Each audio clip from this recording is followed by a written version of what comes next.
अस्सलाम वालेकुम स्टूडेंट्स। आज हम पढ़ेंगे scalar quantities and vector quantities के बारे में। सिंपली हम इसको स्केलर्स और वेक्टर्स भी कह सकते हैं। देखते हैं कि पहले स्केलर क्वांटिटीज़ क्या होती हैं। स्केलर क्वांटिटीज़ वो होती हैं that can be described by magnitude only. हमने पहले पढ़ा था कि मैग्नीट्यूड किसी चीज़ का क्या होता है कि किसी भी चीज़ की जो न्यूमेरिकल वैल्यू, किसी भी क्वांटिटी की जो न्यूमेरिक वैल्यू होती है वो उसका मैग्नीट्यूड होता है। किसी भी क्वांटिटी को लिखने के लिए हमें दो चीज़ें चाहिए होती हैं, एक उसका मैग्नीट्यूड और एक उसका यूनिट। तो जो स्केलर क्वांटिटीज़ होती हैं हम इनको डिफ्रेंशिएट कर लें। क्वांटिटीज़ को, फिजिकल क्वांटिटीज़ को हमने डिफ्रेंशिएट करना है अपनी आसानी के लिए ताकि इनकी स्टडी आसान हो। तो वो क्वांटिटीज़ जिनके लिए हमें सिर्फ मैग्नीट्यूड चाहिए होता है, जिनको डिस्क्राइब करने के लिए हमें सिर्फ मैग्नीट्यूड यानी कि न्यूमेरिक वैल्यू की ज़रूरत होती है, किसी डायरेक्शन वगैरह की ज़रूरत नहीं होती, उन्हें हम कहते हैं स्केलर क्वांटिटीज़। वेक्टर क्वांटिटीज़ वो होती हैं जिनको डिस्क्राइब करने के लिए हमें मैग्नीट्यूड एंड डायरेक्शन दोनों चाहिए होती हैं, यानी कि हमें उसकी न्यूमेरिक वैल्यू के साथ उसकी डायरेक्शन भी बतानी पड़ती है कि इसकी डायरेक्शन किस तरफ होगी। तो वो वेक्टर क्वांटिटीज़ होती हैं। इसकी एग्जांपल्स देख लेते हैं। जैसे कि टाइम है, अगर हम किसी चीज़ का 30 सेकेंड्स टाइम लिया है, मिसाल के तौर पे एक गाड़ी है वो 30 सेकेंड्स चली है या 30 मिनट्स चली है, तो उसका टाइम कितना हो जाएगा 30 सेकेंड्स या 30 मिनट्स। इसके लिए आपको डायरेक्शन बताने की ज़रूरत नहीं है कि टाइम की डायरेक्शन क्या है, टाइम ऊपर की तरफ था, टाइम नीचे, टाइम की कोई डायरेक्शन नहीं है।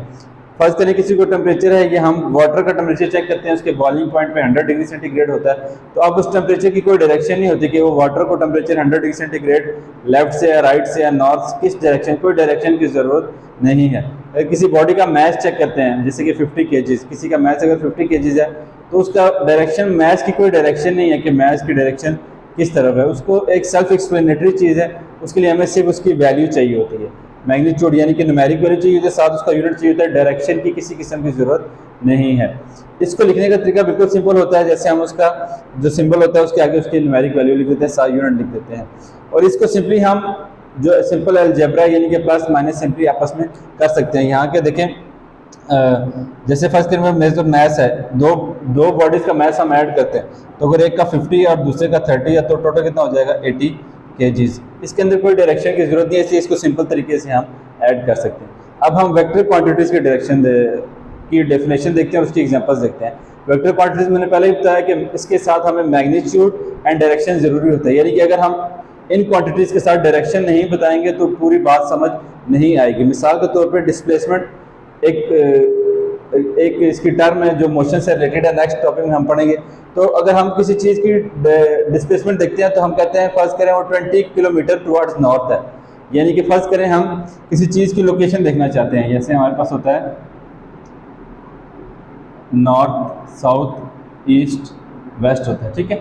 फर्स्ट करें आप यहाँ पर किसी पॉइंट पर खड़े हैं, यहाँ पर खड़े हैं, तो अब आप किसी खास जगह की लोकेशन देखना चाहते हैं, या यहाँ से आप देखना चाहते हैं कि यहाँ से कराची या इस्लामाबाद की साइड पे, तो वो फर्ज करें यहाँ पर है, तो यहाँ से फिर आप क्या करते हैं, उसको एक लाइन ड्रॉ करते हैं और आप उसके डायरेक्शन बताते हैं कि टुवर्ड्स नॉर्थ या नॉर्थ वेस्ट या जो भी वैल्यू होगी। मिसाल के तौर पर यहाँ से अगर इस तरह जा रहा है तो यहाँ पे आप उसके एंगल देखते हैं, फर्स्ट करें 60 डिग्री है, तो आप कहते हैं कि 60 डिग्रीज टुवर्ड्स या अवे फ्रॉम साउथ, यानी कि ओरिजिन से अगर स्टार्ट करें तो साउथ से 60 डिग्रीज अवे जाना है।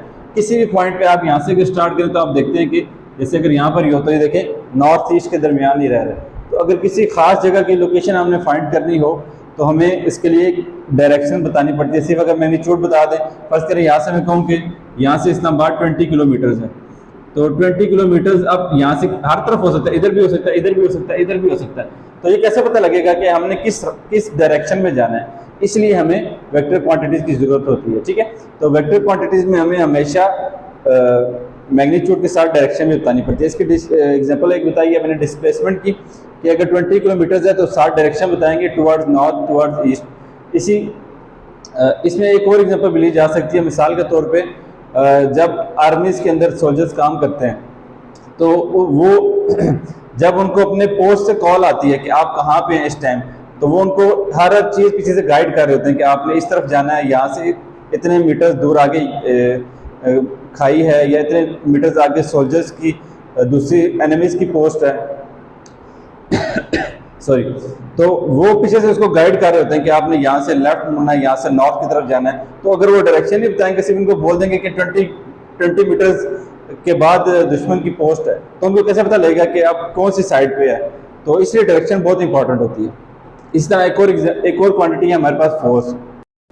मिसाल के तौर पे हमारे पास ये टेबल है इसके ऊपर हमारे पास दो फोर्सेज लग रही हैं, एक फोर्स इस डायरेक्शन में F1 is equal to 10 Newton और एक फोर्स इस डायरेक्शन में F2 is equal to 20 Newton. अब हमने ये फैसला करना है कि ये टेबल राइट जाएगा या लेफ्ट जाएगा या किस डायरेक्शन में जाएगा। तो हम इसकी फोर्सेज को, इसके जो मैग्नीट्यूड है उसको माइनस करेंगे। यहाँ पे F2 माइनस F1 है तो क्या आ जाएगा 20 minus 10 is equal to 10 newton. तो ये तो जनरली हमने इसका देख लिया, लेकिन नॉर्मली इसके मैग्नीट्यूड इस तरह से प्लस माइनस करने से इसका पूरा आंसर नहीं आएगा, क्योंकि ये करने से तो इसका वो तो आ गया है, मैग्नीट्यूड तो आ गया, लेकिन इसकी डायरेक्शन अभी तक नहीं पता लगी। तो यहाँ से हमें पता लग जाएगा कि फोर्स 10 न्यूटन लग रही है और वो किस तरफ लगेगी, इस तरफ लगेगी। वो हमें कैसे पता लगेगी, जब हम इसके वेक्टर्स को ऐड करेंगे। उसके लिए हमारे पास एक डिफरेंट मेथड होता है जो यूनिट नंबर 4 में आता है, हेड टू टेल रूल। उसके अकॉर्डिंग हमें फिर पता लगता है कि इसकी डायरेक्शन किस तरफ होगी। लेकिन ये तो बहुत सिंपल सी डायग्राम है कि इस तरफ 20 न्यूटन लग रही है, इस तरफ 10 न्यूटन लग रही है, तो यहाँ से हमें पता लग सकता है कि ये टेबल उस तरफ जाएगा। तो इसका मतलब क्या है कि जब तक डायरेक्शन नहीं होगी तो हमें एग्जैक्ट आंसर पता नहीं लगेगा कि 10 न्यूटन ये जो आंसर आया ये किस डायरेक्शन में होगा। तो इसके लिए हमें इसकी डायरेक्शन भी बतानी जरूरी होगी। लेट्स से ये डायरेक्शन हमारी ईस्ट है, ईस्ट की तरफ है, तो यहाँ पर हम लिखेंगे net force is equal to 10 newton towards east, यानी कि ईस्ट की तरफ 10 न्यूटन लगेगा। अगर हम पूरी बात नहीं लिखेंगे तो इसकी पूरी बात समझ नहीं आएगी। तो मैं एक दफ़ा कंक्लूड कर देता हूँ कि स्केलर क्वांटिटीज वो होती है जिनको डिस्क्राइब करने के लिए किसी डायरेक्शन की जरूरत नहीं होती, सिर्फ मैग्नीट्यूड चाहिए होता है। और वेक्टर क्वांटिटीज वो होती हैं कि जब तक उसकी डायरेक्शन के बारे में एक्सप्लेन ना किया जाए, हमें उसकी डायरेक्शन के बारे में उसका एग्जैक्ट आंसर फाइंड नहीं किया जा सकता, तो वो डिस्क्राइब भी नहीं की जा सकती विदाउट मैग्नीट्यूड एंड डायरेक्शन। उसके लिए दोनों चीज़ों का होना लाजमी है। मुझे उम्मीद है कि आपको समझ आ गई होगी। अल्लाह हाफिज़।